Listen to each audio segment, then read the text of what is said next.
सध्या कोकणामध्ये एका प्रकल्पाची जोरदार चर्चा आहे। हा प्रकल्प सुरू आहे रत्नागिरीच्या चिपळूणमधल्या लोटे MIDC मध्ये। पण लोटेत सुरू झालेला हा प्रकल्प इटलीतून हद्दपार झाला होता। दरम्यान भारतातील लक्ष्मी ऑर्गॅनिक यांनी ही कंपनी विकत घेतली आणि विषारी केमिकलचं उत्पादन लोटेमध्ये सुरू झालं। मात्र या प्रकल्पाला मंजुरी कशी मिळाली, या विषयाची परीक्षा कशासाठी, असा संतप्त सवाल कोकणकर विचारतात। पाहूया हा स्पेशल रिपोर्ट।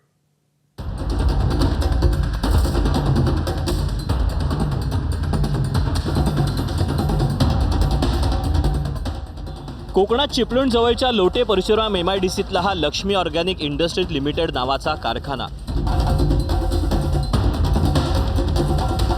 खरं तर कोणत्याही MIDCत असतो त्याप्रमाणे दिसणारा हा कारखाना सध्या वेगळ्याच वादात अडकलाय। या वादाचं मूळ आहे युरोपातील इटली या देशात।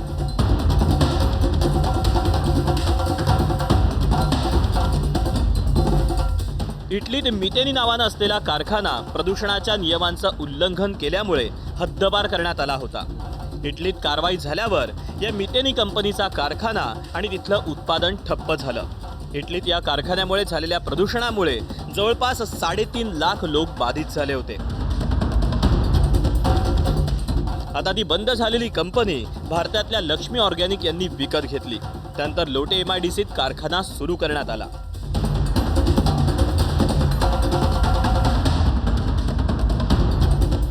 लक्ष्मी ऑर्गॅनिकनं वादग्रस्त मितेनीची मशिनरी, पेटंट, तंत्रज्ञान 2019 मध्ये खरेदी केलं। लोटे परशुराम MIDCत PFS म्हणजे पर आणि फ्लोरिफ्लोरोअल्किल या घातक रसायनाचं उत्पादन केलं जातंय। या उत्पादनामुळे पर्यावरण आणि आरोग्याचा धोका वाढलाय। PFS हे रसायन कीटकनाशकं, औषधं, सौंदर्य प्रसाधनात वापरलं जातं। इटलीतील मितेनी कंपनीनं ही घातक रसायनं भूगर्भातील पाण्यात आणि एका मोठ्या जलसाठ्यात सोडली। त्यामुळे 3.5 लाखाहून अधिक लोकांना कर्करोग, यकृताचे आजार झाले। जून 2025 मध्ये मितेनीच्या 11 माजी अधिकाऱ्यांना तब्बल 141 वर्षांच्या कारावासाची शिक्षा सुनावली। कंपनीच्या वरिष्ठ अधिकाऱ्यांना प्रदूषणाची घातक परिणामांची माहिती असूनही माहिती लपवल्याचं उघड झालं होतं। आता या घातक उत्पादनाची निसर्गाचं वरदान असलेल्या कोकणात निर्मिती सुरू झाल्यामुळे चिंता व्यक्त करण्यात येते। दरम्यान ज्या ठिकाणी ही कंपनी सुरू आहे त्या ठिकाणावरून आढावा घेतला आमच्या प्रतिनिधीनं, तोही आपण पाहूया। रासायनिक प्रदूषणासाठी कारणीभूत ठरला साधारणपणे 3.5 लाख लोक ज्यामुळे बाधित झाली असा कारखाना महाराष्ट्रामध्ये अर्थात रत्नागिरी जिल्ह्यातल्या लोटे MIDC मध्ये सुरू करण्यात आल्याची माहिती समोर आली।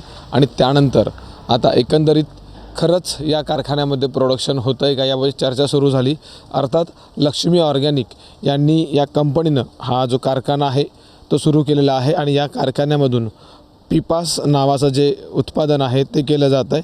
अर्थात 2018 इटलीमध्ये मितेनी कंपनी जी आहे ती विसेन्झा या शहरामध्ये होती आणि एकंदरीत प्रदूषणाच्या कारणास्तव ही कंपनी बंद करण्यात आली। त्यानंतर एकंदरीत हा कारखाना खेडमधल्या या लोटे इथं सुरू करण्यात आलेला आहे।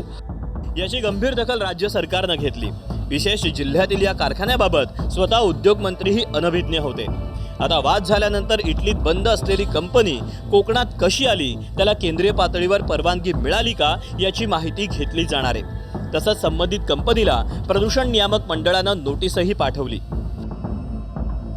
देशामध्ये अनेक ठिकाणी अशा पद्धतीचे हे पदार्थ बनत आहेत, परंतु ठीक आहे, देशामध्ये जरी बनत असले तरी MPCBने जी नोटीस दिलेली आहे त्या नोटीसला समाधानकारक जर उत्तर आलं नाही आणि समाधानकारक उत्तर आल्यानंतर देखील MPCBनं असं निष्कर्षापर्यंत जर MPCB आली की याच्यामधनं प्रदूषण होणार आहे आणि कोकणाच्या निसर्गाला घातकही असणार आहे, तर त्याच्यावर नक्की शासन म्हणून आम्ही कार्यवाही करू आणि ते प्रॉडक्ट बॅन करू।